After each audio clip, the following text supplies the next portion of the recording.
distinguished guests and members of GLEN boxers.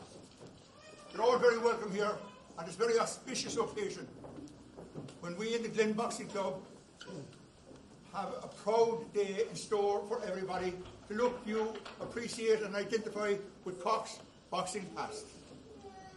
The GLEN has been established now since 1916, and over that period they've enjoyed tremendous success. They have become trailblazers in the organisation and administration of boxing on Leeside.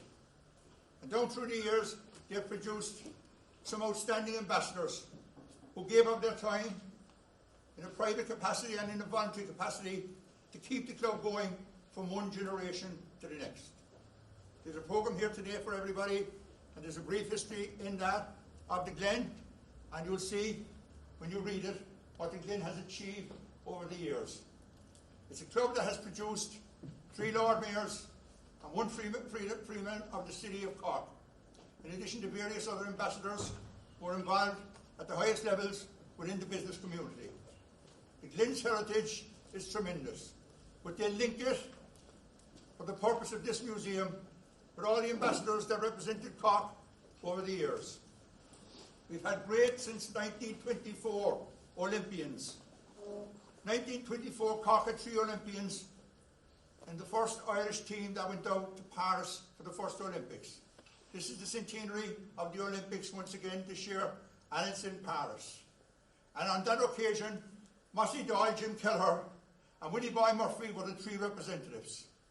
The last 3 representatives to represent Cork at the Olympics were Kieran Joyce, twice, in Los Angeles and in Seoul, 1984-1988, Paul Buttimer in Barcelona in 1992, and we were brought into the current century by Michael Roach in the year 2000. In that period and over that time, Leeside was always represented at the highest level, and these were our international ambassadors. In Cork, over the last 10 or 15 years, we've been building slowly on an underage policy. And last year, we enjoyed our greatest ever success with 6 adult titles. It was never achieved before. And those 6 adult titles were achieved by young Cork boxers who came to the top as elite champions. And I'd like you to give them a big, big round of applause.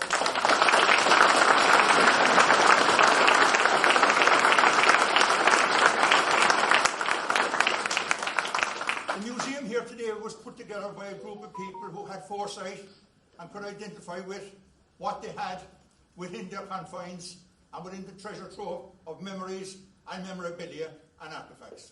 And they put it together magnificently. And Tommy Kelleher and Clodagh Phelan and Anthony Connolly worked tirelessly to bring this morning to fruition. And it's a fantastic occasion for the club. And when you get the view, as the Lord Mayor and Torrance have seen a while ago inside there, the work that's on the wall is magnificent. But it's an ongoing, it's an evolving work, it's ongoing, because photographs and things will change from time to time, and pieces will submit, people will submit other pieces, which are very, very important.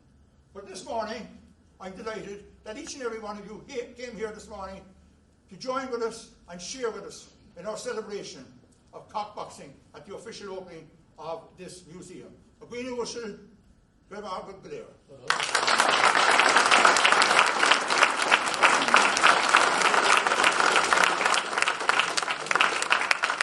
I now call as it is in keeping with protocol on Lee's side, the Lord Mayor will speak first, and I call on Councillor Kieran McCarthy.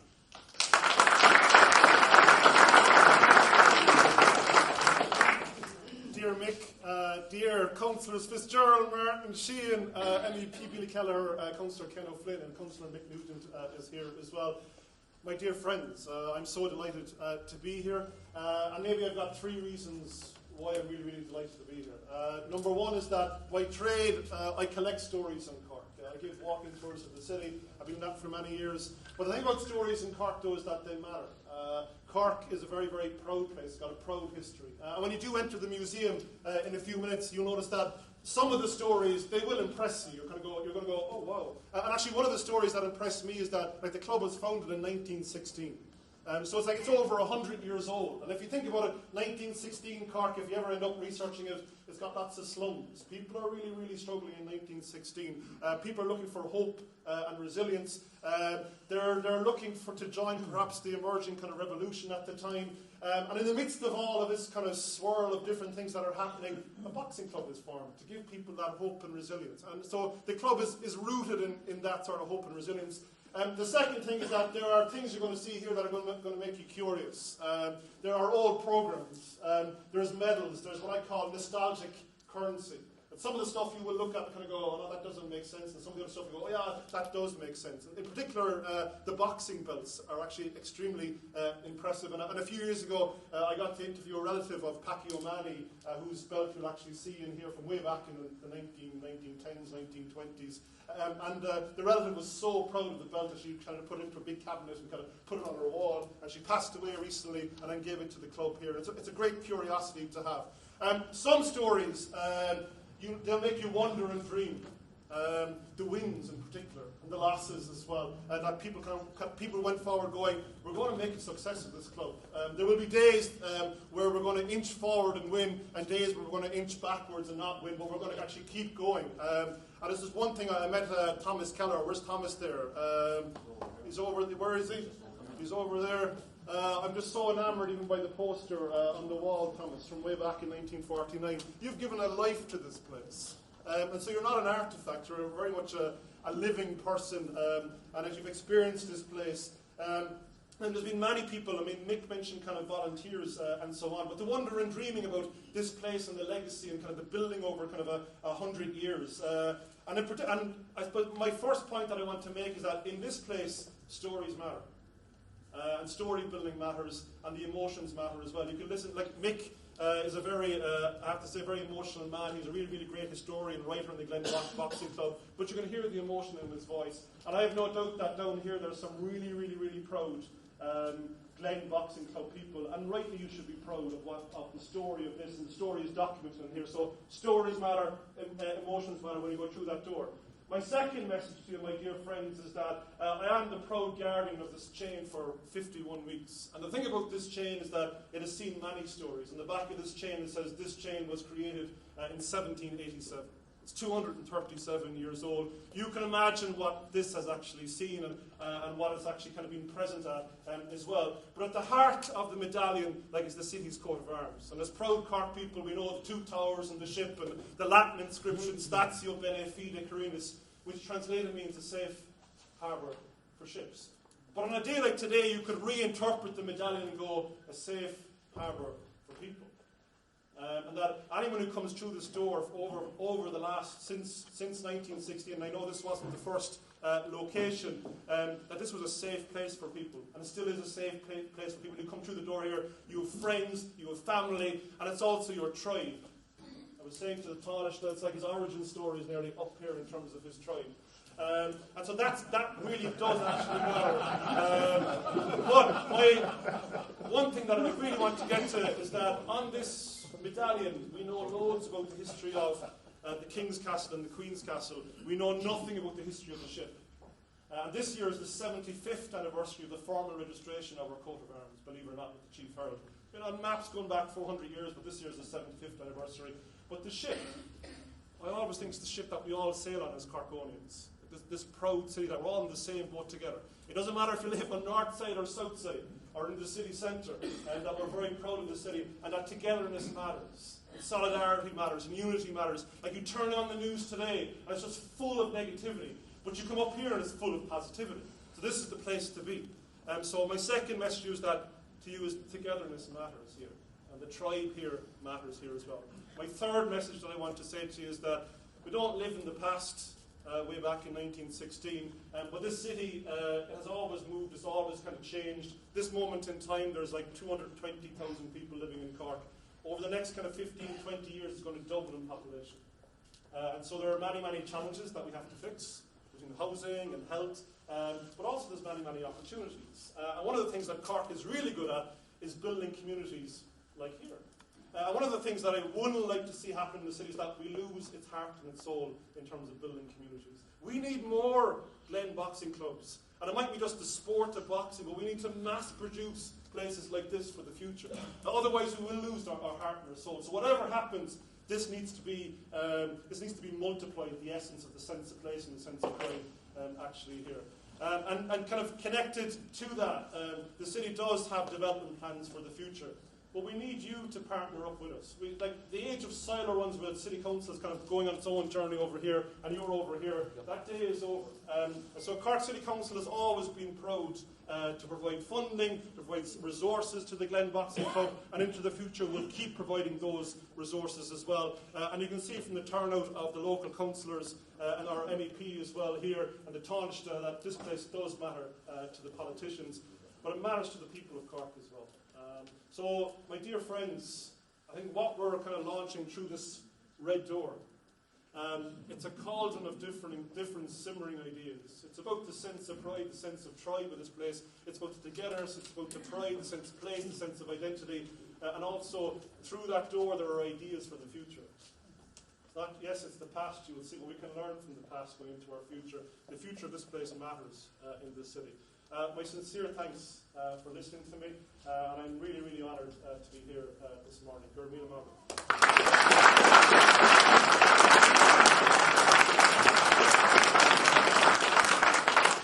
I'd like to thank the Lord Mayor for his very informative, riveting and uplifting speech here this morning, and the atmosphere in the room is electric, and that's the way we want to keep it. That's the way we want to keep it in Cork sport all the time. And the people that are here this morning will enjoy and will reflect on this morning in time to come. Now, our next speaker is Taoiseach Micheál Martin. Micheál Martin attended the centenary of Cork Boxing 2014, 10 years ago. And in that period, on that night he spoke. And there's a famous photograph taken of him. And up on the big screen was a picture of his father, Paddy the Champ Martin. And in the programme you'll see today, Micheál is speaking with in the background this photograph. And the caption on the photograph says, "In the name of the Father." And Micheál Martin has given tremendous time to service of boxing and the various events that we've organised over the last 10 years. He's been at 7 or 8 dinner dances. He's been at 15 or 16 boxing breakfasts. He's been inside in Bishop Lucy Park with us on 10 occasions, unveiling plaques. He's been at funerals. He's been at ordinations. He's been at everything associated with boxing. And he has really lived the spirit of his own father, Paddy Martin, Paddy the Champ Martin. And we are delighted now to call on one of our own on the north side, Taoiseach Micheál Martin.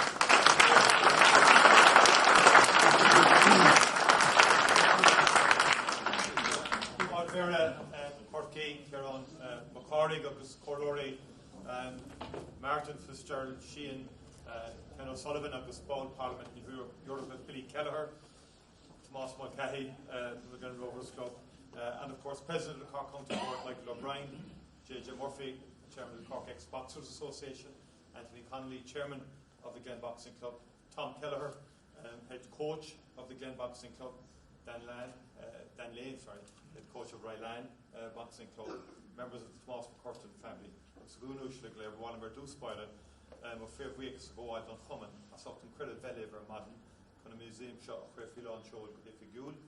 Regardless, a yen of lesson common a soft on Dulcin Queen, a taught a feshkin to the Blinta. On Medibra, a taught a yen of a wheel on Hummin, a counter shot, a doiker shot. August near an hours, after will on common shot, a guy in East Lydra, Lean in Egan Blina. It's been a great privilege for me to be invited here this morning for the official opening of the Tomas McCurtain GLEN Boxing Club Museum, and also I think later to present to Linda Desmond from the Ryland Club, the Champ of we call it Champ of Champions Cup. But to say at the outset that when I was reflecting on this occasion, that period from I suppose the late 19th century to the first 2 decades of the 20th century was an extraordinary period in Irish history, because you had people like Tomas McCurtain and others coming onto the scene, forming new sporting clubs, forming the Irish Volunteers, which was part of the independence movement. And parallel with that independence movement, they're forming GA clubs, they're forming boxing clubs. And then on the other side, there's cultural revival, There's literary revival in terms of Terence McSweeney and his writings, and of course in the university there's a lot of stuff going on. So if you can sort of put your mind back to then, these people are creating extraordinary legacies. And Tomás McCurtain was the first president of this club. Extraordinary honour in many respects subsequently. The first martyred Lord Mayor of Cork. And what an incredible legacy he left, him and all of those who founded this club way back.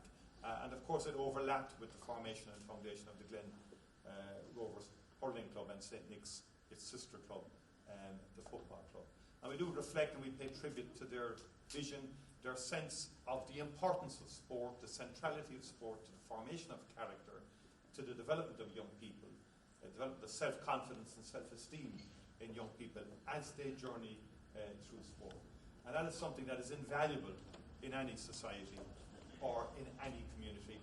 And this community had it in spades as a result of Tomás McCurtain's vision and contribution. And in addition, of course, the museum then tells us the stories. And I think one of the great things about sport are the stories that revolve around sport. Friendships that develop around sport. And this building itself, it was the late John Martin and I think Nick O'Sullivan who were primarily responsible for this building about 40 years ago. And look at all the stories, the events, the experiences, the generations of experience there. Because the Martin family are here, we pay tribute to them. And we were just discussing that everyone thinks we're first cousins for about 50 or 100 years. But there's a little known secret. My father actually came from County, my grandfather, my father's father, came from County Meath of all places. Now, during the 1980s when we were playing Meath in Cork football, we kept that very quiet. But the Martin family, and John Martin in particular, did extraordinary work here with Tommy and others to create this building, which is in itself a tremendous legacy. And when you go into the museum, you'll see great photographs. You'll see incredible, the Lonsdale belt is there, in terms of Packy Manny's Lonsdale belt, which was presented by the Deacon of Cork. You've McLeahy, some fantastic photographs of McLeahy, I think he was British middleweight champion. Stories around Jack Doyle, and of course Jack McAuliffe, Cork's only world champion. And much more then in latter years. Kieran and Gordon Joyce, of course, Paul Buttermore, and Michael Roach, and other Olympians who, in their own way, then are contributing enormously to Cork boxing and have in terms of younger generations that have come forward. And boxing is a very noble sport. It can be a very challenging sport, and I've had a lifelong fascination with it. My all-time hero is Muhammad Ali, and he features in the GLEN boxing. Of course, he's pictured with Jack Lynch. I think it was around the time he's fighting Adlue Lewis in Croke Park. He meets Jack Lynch's Taoiseach, and so on. And over Christmas, I read a great book by Norman Mailer, who was a Pulitzer Prize-winning award winner in terms of his writing. And he wrote on one fight. He wrote a book called The Fight. And the fight is Ali versus George Foreman in 1974, isn't it? And it was a famous fight. We all stayed up watching it. But you've said to yourself, how can a guy write a book about a 7-round fight? But it's about the psychology, the atmosphere, the lead up to the fight. It was cancelled because Foreman injured a hand, and you go through all of that. The dictator who hosted the fight, $5 million apiece to each fighter. Ali would say they only got about, they were looking to get $1 million of it at the end, both fighters each. But it was the incredible sort of, what I found extraordinary was the psychology around it all, and the stories around it all. And then it's amazing at the time that Mailer gets into Ali's dressing room before the fight, and he gets on the bus, and all the journalists, they're all living in the one hotel, 2 fighters, all the teams, and so on like that. And the only emotion in Ali's dressing room, bar Ali of course, is fear. Everybody thought Ali was going to be killed that night. Foreman was going to knock him on 2 rounds. And Ali comes in and he said, what are you all afraid about? So he's all his coaches and everyone, what are you all afraid about? He said, he's shouting at them and roaring at them. And Mailer comes up and says, I'm afraid too. And Ali said, and it's for any young person here, if you have confidence in the skill sets that you've honed over your lifetime and over years, you have no reason to be afraid. And the writer then describes the latter part of the book as about the extraordinary tactical and strategic approach of Ali to that fight, where he threw the rule book out the window and actually turned that whole thing around and won a famous victory. And in many ways, all of you and many young people, and young Linda Desmond as well, will be honoring, you have all those stories to tell. And that gives great hope, I think, to young people when you're up against it and you think, I haven't a chance here today. You actually have a chance every day that you go out and play a game or get into a boxing. And I think the friendships that come, you can see it all inside there, the photographs of all the teams. And whilst boxing can be solitary in terms of it's an individual boxer, once you get into the ring with another boxer, of course you're part of the team. You're part of the club here in the Glen, or part of Rylon, you're part of the Irish boxing team. My late father, I think it was the best time of his life, I'd imagine, in terms, because he had a tough enough life when his two parents died within a year of each other. He was about 14 or 15. He joined the Irish Army and spent 4 years in Castle Connell. And it's in the army that he learned his boxing. And he came back here then to Glen. And I think Christy Ring said to him, I'm leaving my job in CIE, he's driving a lorry in CIE. You can get my job below in CIE. He was going into ESO. That's where the father got a job. In CIE. And he had a great relationship with Ring. And there's a fabulous photograph inside of Christy Ring taken by Kevin Cummins. But it's from the back. And it's Ring's last match with the Glen. I think he was 46 years of age. And the reason Kevin Cummins taught me in Tree Street, the reason Kevin Cummins, who wrote a beautiful article in the Echo, took that photograph from behind Christy Ring, he was afraid of Christy. He didn't want Christy catching him taking photographs, particularly given his last game. And Ring, of course, had, and the Glen hurlers and the boxers had a great rapport. But also, and my father would tell great stories, and he was a great storyteller about all of that, because he played with Chris Ring in football. Ring was corner forward, and the father would say to me, like, boxers could never use their boxing skills outside of the boxing ring. He said it was a code of honour. He said you could never hit anybody because your fists were much strong enough. Cork are playing Kerry today in Killarney, right? And this brings back to mind the story. The father used to take us to Killarney religiously because he was a great football man. And one day we were down in Killarney, and he said, "This is Tom Moriarty here." Tom Moriarty here, he was a great Kerry footballer, but he was playing, I think, with the Gardaí or the Army in Cork against Nicks in a county semi-final. The Guards, Sean, no that better than I would. But anyway, and they were telling me the story, and I'm thinking my dad is pure, honourable, and honest, and all the rest of it. And apparently, the father knocked Tom Moriarty out unconscious in Parky, Parky Key, where he came a little dig on him and throwed him. Paddy Driscoll was the referee. There's 2 weeks to go to the county final. And the referee comes up and says, Paddy, they were drinking Buddy cigarette. He said, Paddy, 25,000 people had seen these, so they have to send you off. Paula said, she said, Paddy, you can't send me off. He said, the county final is coming up. And they argue with each other, and then Paddy just says, look, lie low now for the rest of the game. And Moriarty was telling me the story below in Killarney. And those are the kind of stories. And Christine, the father, used to have great set twos. And there was a particular match, and Mill Street would feature here because of where Linda Desmond is from, the famous place. But I think Knicks were playing Mill Street, and father was full forward, Ring was corner forward.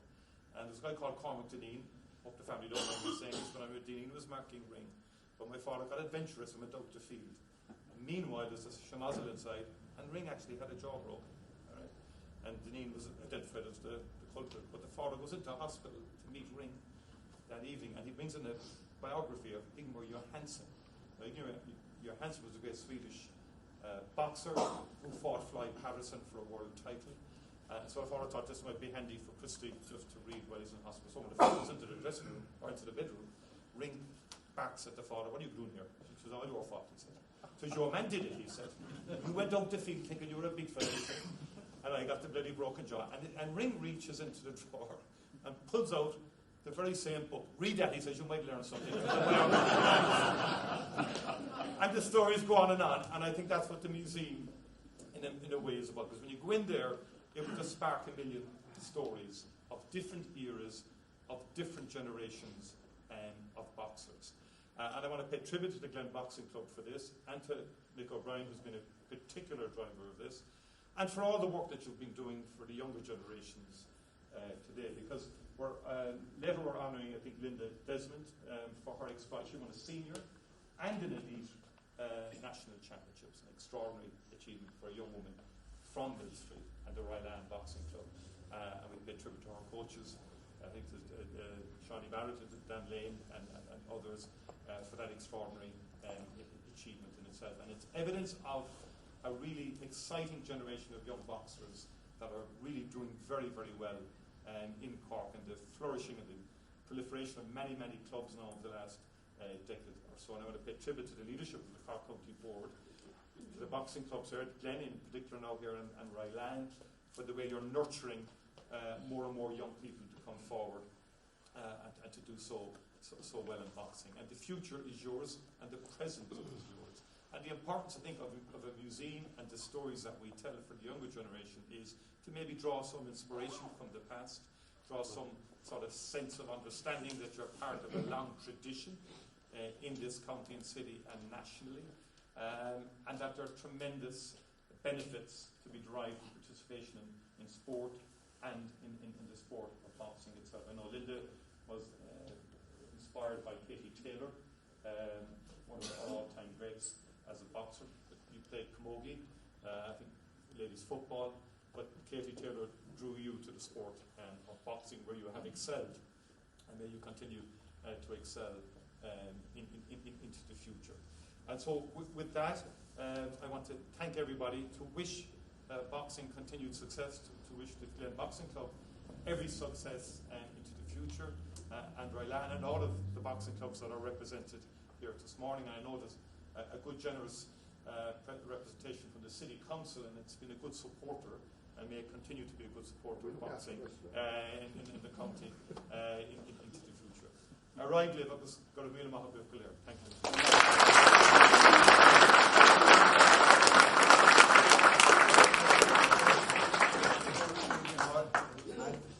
Our next function this morning will be for we all to present the Paddy Martin, or Paddy the Champ Martin Cup, called after his father. And I want to pay tribute to a certain man. There was an unofficial museum in Cork for years, and it was down in Mailer Street. And there was a guy who worked down there as a physio, Tim O'Sullivan. He was president of the Cork ex-boxers before he died. And Tim had an awful lot of records and photographs, pieces of paper, and memorabilia, and all that type of thing for years. And he kept it together. And people used to go down and get a loan of photographs of him, get a photostat and all this kind of thing. Tim, unfortunately, is no longer with us. And we all, at many of our functions, social functions, described him when he was alive as a complete encyclopedic mind where boxing was concerned. One particular Sunday night, about 10 or 11 years ago, Timmy came home and he rang me. He was after a couple of beverages and he was very enthusiastic. And he said, perhaps, he said, it's time for the Martins to put up a cup. I said, okay, Timmy, what do you propose to do? He said, would you ring me hall? I said, Timmy, it's 10 to 12 on a Sunday night. I said, I know what me hall would tell me. But I said, I certainly know he certainly wouldn't say the same to you. So Timmy rang me hall at 10 to 12 on a Sunday night, and he gave him the idea of putting up a cup, the Paddy Martin Cup, which would be presented to only winners of All Irelands every year. And if we had 10 or 15 or 20 winners, it would be chosen from one of those winners every year. And it was known as the Champ of Champions Cup, because they were all champions. And it has been going on for 10 years very, very successfully. And we had absolutely nothing in Cork where elite and senior boxing was concerned up to that stage. But it helped and contributed to raise the bar. With a lot of coaches in the city who have done tremendous work, and there's many of them here this morning, to bring about a complete change in the standards of Cork boxing and getting the results that we want in Dublin on an ongoing and continuous basis. So Paddy the Champ Martin Cup was born that particular night, and we've had 6 elite champions over the last 10 years. We've had European gold medalists, silver medalists, and we have 3 of those boxers now after turning professional. So everybody that received the Paddy Martin Cup over 10 years is still very active in the sport today. And this morning's recipient, Linda Desmond from the Royal Anne Club, is receiving this, as Michal quite rightly said a while ago, on successive victories at senior and elite levels in the same year. And she completed a hat-trick then by becoming the Evening Echo, or the Echo Lady Sports Supreme Athlete of the Year award winner. Now, she was up against the top camogie players, soccer players, rugby players, runners, swimmers in Cork. And there's quite a few, and the talent is exceptional. And she headed the posse last year, a couple of months ago, to receive that. So she won the senior title, she won the elite title, and she is Cork's Lady Supreme in all sports, Athlete of the Year. I call on Linda Desmond.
With their committees.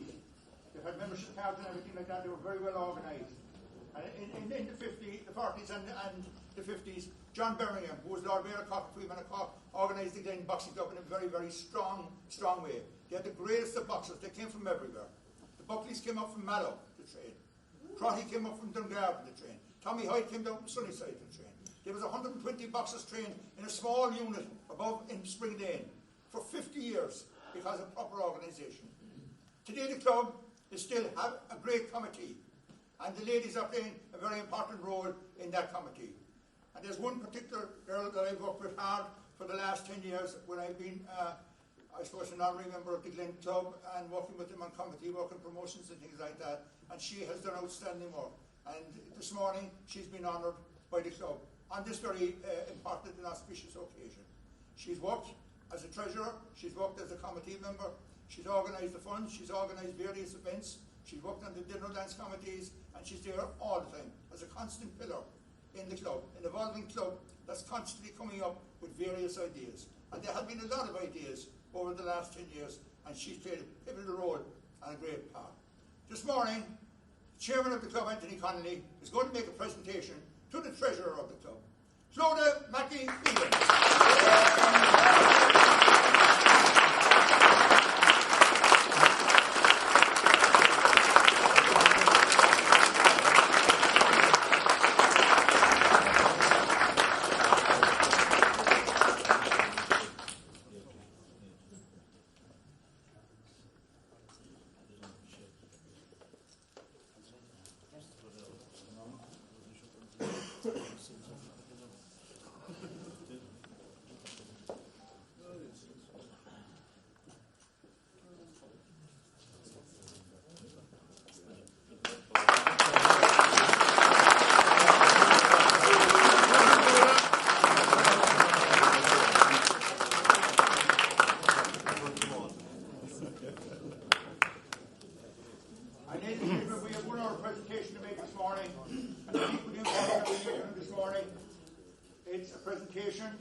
To the chairman of the club, Anthony Connolly, for his work over the last 20 years for the club, for the GLEN club.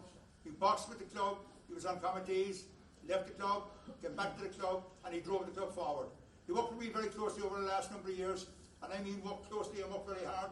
7 o'clock in the morning jobs in some places, 12 o'clock at night jobs in other places. And people think at committee level or administrative level, what do you do? Make a few phone calls. Far from it. You have to deal with every contingent situation that happens on an ongoing and regular basis. And anybody that reads the boxing page on Thursday night on the Evening Echo will know the amount of activity that goes on in Cork boxing circles on a regular basis. And that takes hard work. And the GLEN are a very poignant part of the activities of Cork boxing. And their chairman has been absolutely exemplary in his duties, in his example, in his desire to push the GLEN forward at all times. I now call on the community card, who's very involved here in the local community, Garda Marie, to make the presentation to the GLEN chairman, Anthony Connolly.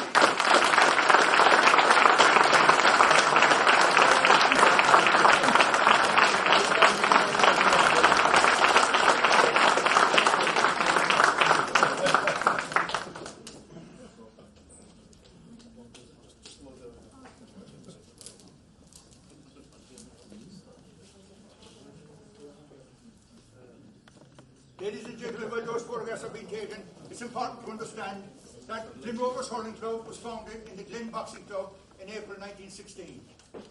The boxing club was there since February, and Thomas McCutcheon, through his representations as a politician and a businessman, acquired from Goulding Fertilisers a little terraced house, and they turned it into a boxing club. A couple of locals around Dillon's Cross and Blackpool wanted to form a hurling club. They had no name, but they had the dream of a local club in Blackpool. And so they approached the boxers to know could they use their premises for a meeting. And they did have a meeting. And they met for the next 4 years in the boxing club. And they called that club GLEN Rovers.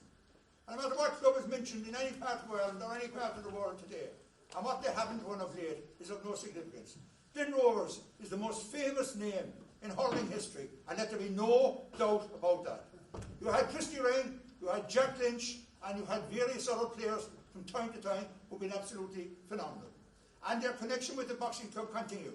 When the GLEN opened their premises in 1953, Jack Lynch, who was chairman of the finance committee with J.C. Barry at the time, in his opening remarks said, "Never, ever, ever forget where you were founded and formed. You were founded and formed in the GLEN Boxing Club. And this magnificent hall here, which is gone now in 1953, let the doors be wide open, always, to the boxing club." And they did it. And the GLEN Boxing Club organised tournaments. They had one famous one time where Kieran Joyce took on Steve Collins and beat him in Blackpool. It was known as the Battle of Blackpool. And they shared great time together down through the years. And that's the way it was. And that's the way the GLEN and hurlers and the boxing club have survived all the time. And 2016, above in the little greenway there in Spring Lane, Cork City Council put up a tree to mark the two clubs' foundation in the same year. And there's a symbolic tree inside the museum now also marking that occasion. But the GLEN have been very, very good. The Rovers have been very, very good. The boxing club over the years. And the boxing club have always reciprocated as well. And that's very, very important. And we must never forget that something in the region of 37 or 38 famous GLEN Rovers players boxed with the GLEN. And three of them, Vincent Toomey, GLEN captain of a winning county team, Francie Regan and Dennis Reardon, all played with the GLEN and all boxed for the GLEN. And John Martin in 1957 won an intermediate championship medal with the GLEN. And that's the history, and it goes back, and it goes on, and it goes up, and it goes down, over and over and over. And I could be here this time tomorrow telling you fantastic stories. When Mick Leahy, a GLEN boxer, won the British middleweight title in 1963, he was living in England. He came back to Blackpool in 1964, and he was met by two people on his return back and brought to the GLEN club. He was met by John Kidd Cronin and Christy Ring, because Ringy used the club all the time. Ringy was way ahead of everybody. There's 37 and 38 Alakadoos now going around with Cork teams at the moment. Ring knew what the meaning of upper body strength was in that time. He had vision. He saw where that benefit could apply him on the pitch. As Michal said a while ago, he lasted till he was 46 years of age because he applied himself accordingly. But he told nobody. He done it at 3 o'clock in the afternoon behind closed doors above the GLEN club. That was Ringy. He was always ahead of the posse. But that's the affinity between the GLEN club and the boxing club and the hurling club. And in that history, it's very important when you go into a museum like this that you understand what's going on. In 1962, Cork had a champion boxer. His name was Don Murray. And Don made history on that occasion. Don won the junior title in the National Stadium, and he went on to win the senior title in the same year when he wasn't given a chance. He was also the first man in 1962 boxer and Corkman to appear on television, RTE television, which was only in its infancy on that occasion. And Don Murray is with us today, 60 odd years later, from 1962, and he's going to present some of our champions from last year with a gold medal in recognition of their outstanding achievements in a fantastic year. Don Murray, please.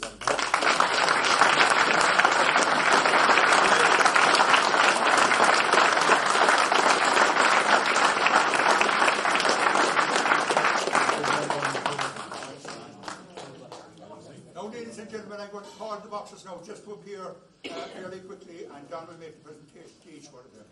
Ryan McCarthy, for the Hargans.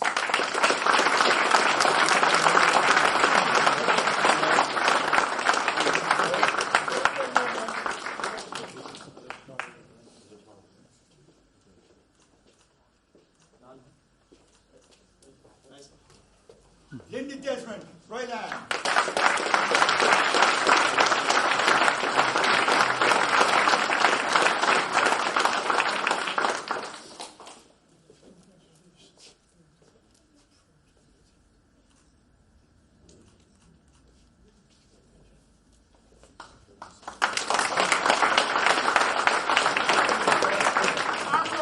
Golden Gloves.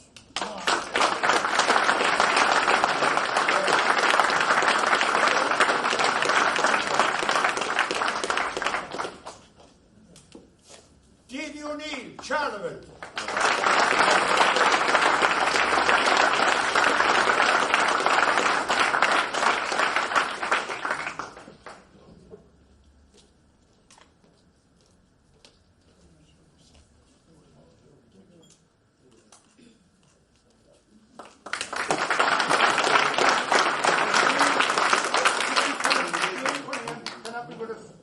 This morning there was an unfortunate tragedy occurred in the last 2 hours, and he rang me to tell me he can't be with us. So I will ask Paddy McSweeney to accept the medal on behalf of Shane Cunningham.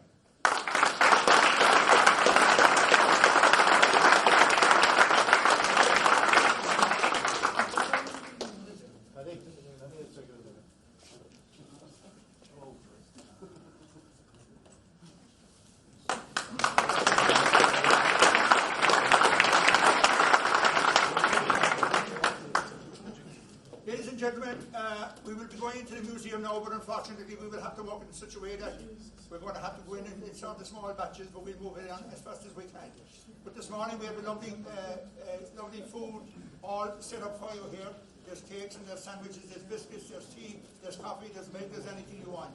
And Katrina Toomey and her staff at Cork Mini Dinners have been outstanding to us here this morning. They've done a fabulous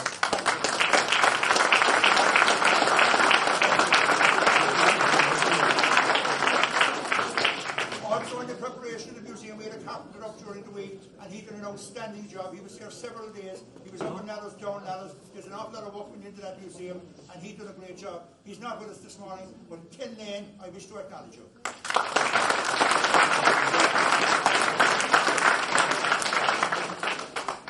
Now, what's important to everybody here before we close this section of the programme is this.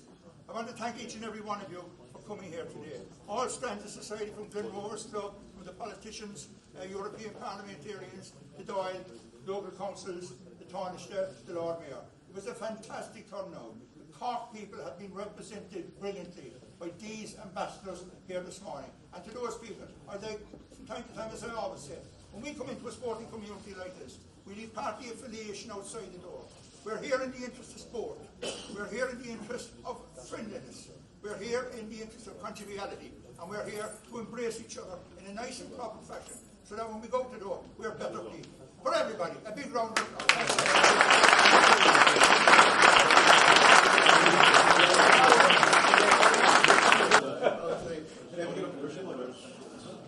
When you're ready, lads. Okay. 1. You ready? Yeah, you're ready, man. 2. 3. Well done, well done.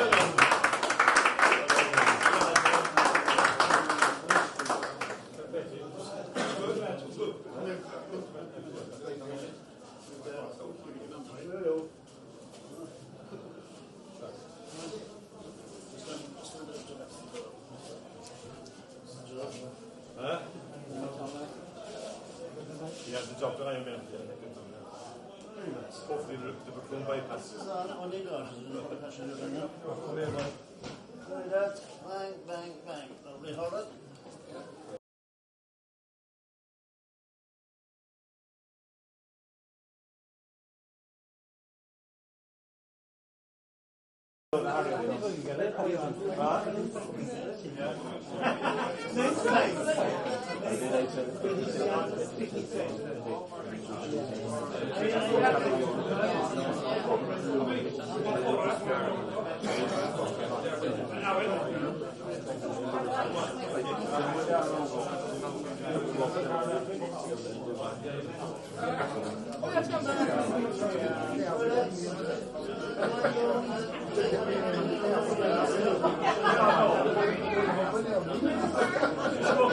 Yeah, I didn't get a proper look at it.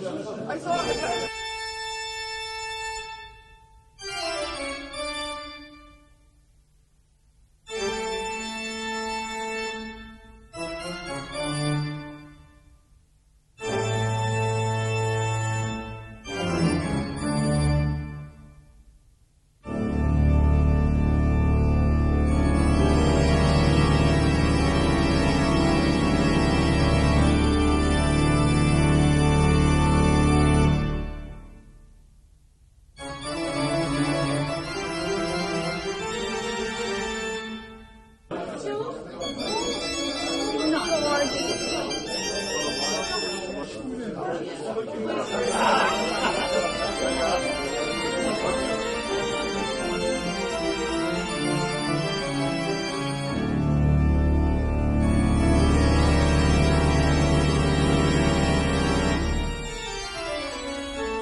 The boxing club was there since February, and Tomás McCutcheon, through his representations as a politician and a businessman, acquired from Goulding Fertilisers a little terraced house, and they turned it into a boxing club. A couple of locals around Dillon's Cross and Blackpool wanted to form a hurling club. They had no name, but they had the dream of a local club in Blackpool. And so they approached the boxers to know could they use their premises for a meeting. And they did have a meeting. And they met for the next 4 years in the boxing club. And they called that club GLEN Rovers. And no matter what club is mentioned in any part of Ireland or any part of the world today, and what they haven't won of late is of no significance. GLEN Rovers is the most famous name in hurling history, and let there be no doubt about that.